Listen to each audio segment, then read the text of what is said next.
Welcome to my review series.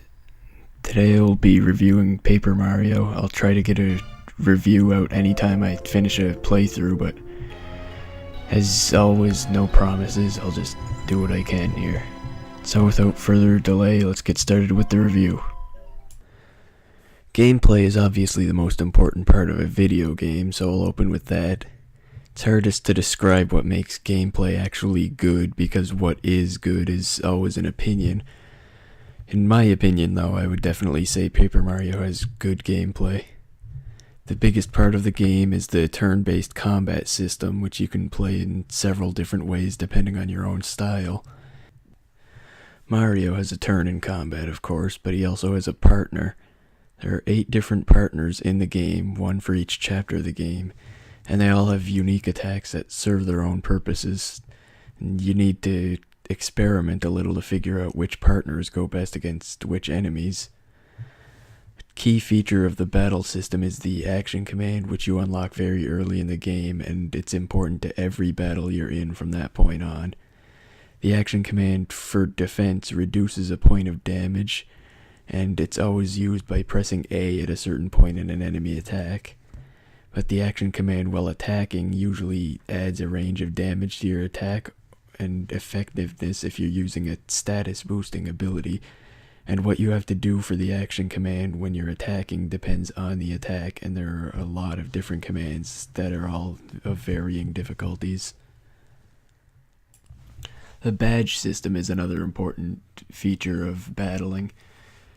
You have to equip badges outside of battle, and there are almost 70 different badges you can equip that all have various effects. A few of the badges don't actually have use in battle, but most of them do, doing things like adding to your defense or allowing you to use special attacks.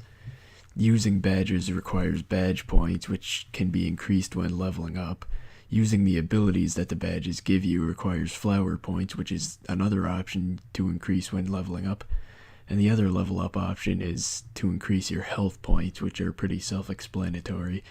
Enemy attacks reduce health points, and if you reach 0, you get a game over unless you're carrying a life shroom to revive you.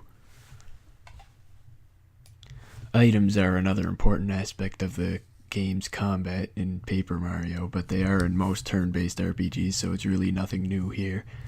You can carry up to 10 items at a time, and they can be used to revive you, heal you, attack your enemies, or apply a certain status effect to you. Item management becomes a key as you get into the harder battles of the game.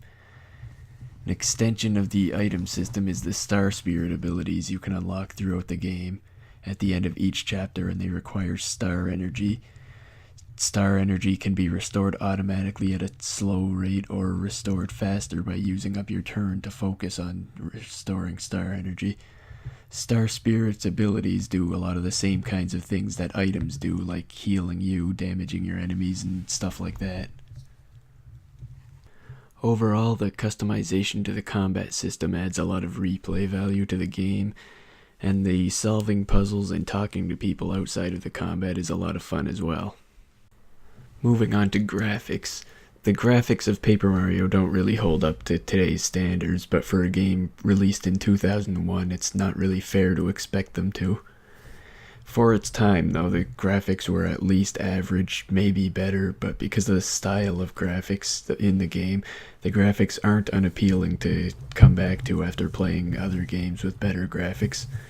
So I'd say the graphics are pretty good for that reason.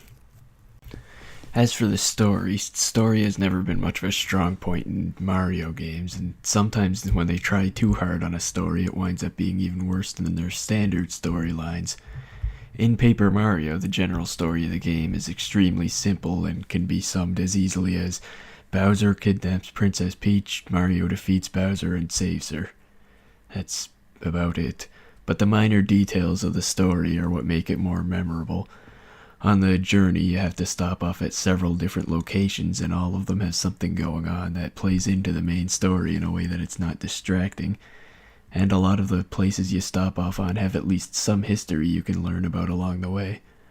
Overall, the story isn't too spectacular, but it's good enough that it doesn't take away anything from the rest of the game.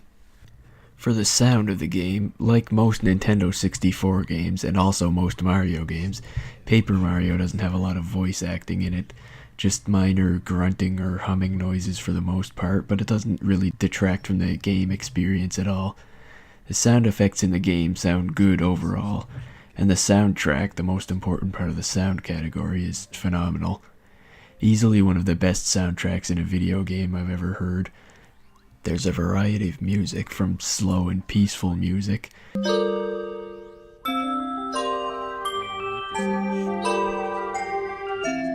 to fast-paced boss battle music.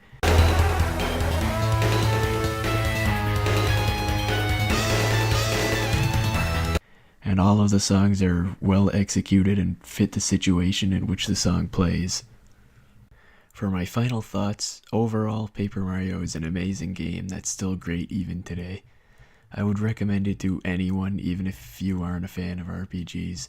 If you have a way to access this game, you should definitely at least give it a try. I give Paper Mario a 9.5 out of 10 rating.